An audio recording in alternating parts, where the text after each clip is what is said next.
connecting with people, getting their attention, getting them to pay attention with you or to you.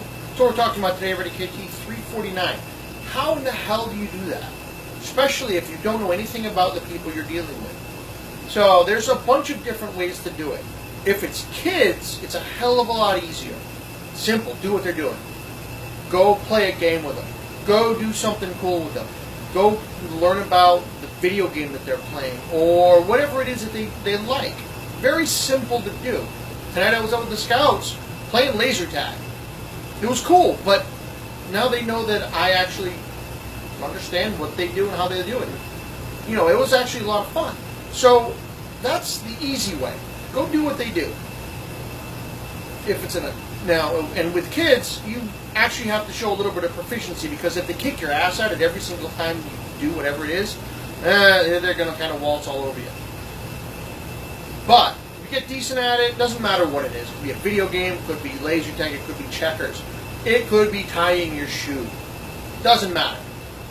Get good at it, and then find a way to do it that's different or cool. And they'll be like, oh, wow, that's awesome. They'll be amazed at what you do. So that's easy with kids. Now, adults, it's a whole different story, because you're either trying to get into some kind of social club or a social group or a relationship, or trying to get someone's business. So you have to be careful there. Making sure that you know what you're getting into well before you try to get into it. If you're trying to get into a Scotch club, you better have a crap load of money, because really good single malt is expensive. Getting into the golf club or whatever it is, you have to know what it is first. Kids, it's really easy, because it's probably not going to cost a lot of money. There's probably a crap load of people doing it.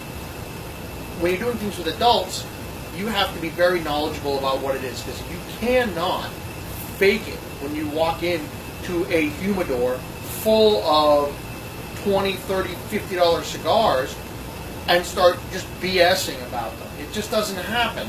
You're going to get made a fool really, really fast. Same thing goes with everything. Heaven forbid you walk into a Star Wars convention and all you know is Star Trek. You're going to get laughed out of the room. So you have to do your research here. That being said, it can be done. And it's not exceptionally difficult. You just have to make sure that you're paying attention to what's going on. So you can look at, like, work, jobs. If you want to go out and find clients who should actually buy your products or services, well, you should do your due diligence and understand your client to start with. That's kind of a given. But then you should go one step further and say, well, I know my clients need my services. What is it that they're doing that they enjoy, that they like, places they're going to be that I can showcase my goods or services in an environment that is going to show the client how it will benefit them. Maybe you do IT work and you do video interaction or interactive video in the lobbies of movie theaters.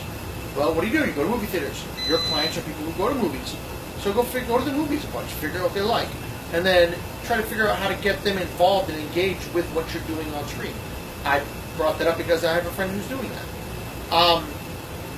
If you're selling suntan lotion, make sure you go to the beach a lot. Figure out what it is that people want. Figure it out how they are going to interact with you and your product, and then get good at whatever it is that they like doing, so that you have that natural in, which is the ultimate goal here. You're trying to find a way to connect with people so that if you're in a business situation, you can approach them in a non-invasive, non-intrusive manner in an effort to sell them whatever. That's basically what you need to do. It's pretty simple, but it's very difficult because it takes your effort, your time, your energy to get good at something that you may not necessarily like. Now, grand scheme of things, I probably wouldn't go try to figure out what I don't like. I would just change my marketing mix to accommodate people that do like what I like and modify what I'm doing to attract people that already like what I do. Pretty simple.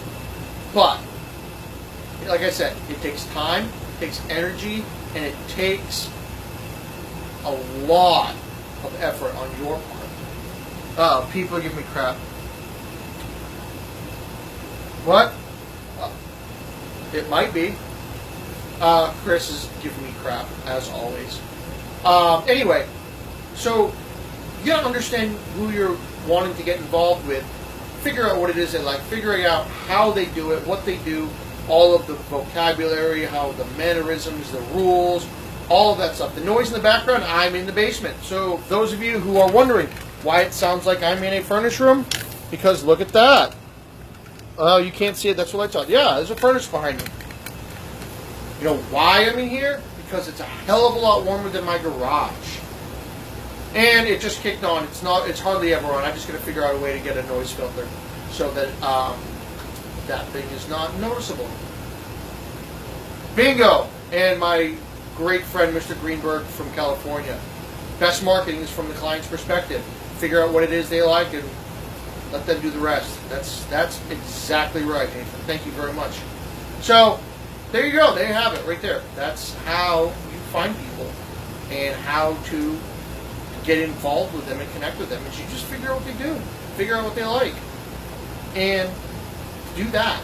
So, with that, somebody throw up a volume of Kiltology. 1 or 2. And yes, I got a haircut because my hair was looking a little too Andy Gibb, and I'm not having it. Volume 1. Thank you, Chris. Yes, it is cold outside. It's cold, cold, freezing cold.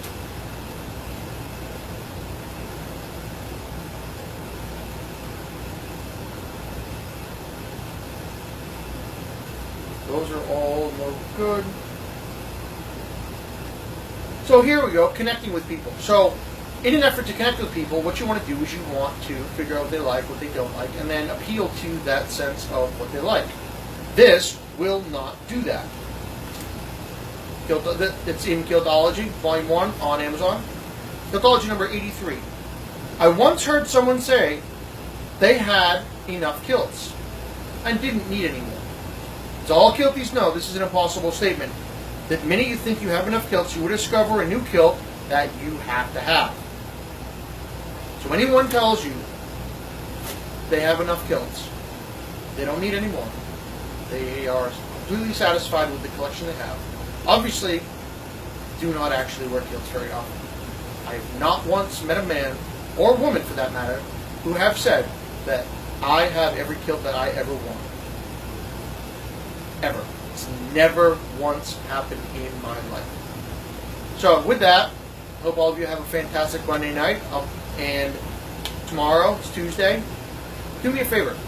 Tell somebody thank you. Doesn't matter what for. Doesn't matter what they did. Just express some form of gratitude to them. Tell them thank you. Maybe they made your coffee right at the coffee shop. Maybe your kids actually put away the dishes after they had breakfast. Heaven forbid, maybe they made you some coffee. Maybe your boss actually didn't give you crap all day long. Doesn't matter what they did. Tell someone thank you tomorrow. Could make their day. And making someone's day, well, if you can do that, then you're doing the right thing. So, I'll see everybody tomorrow. Be strong. Put a kilt on.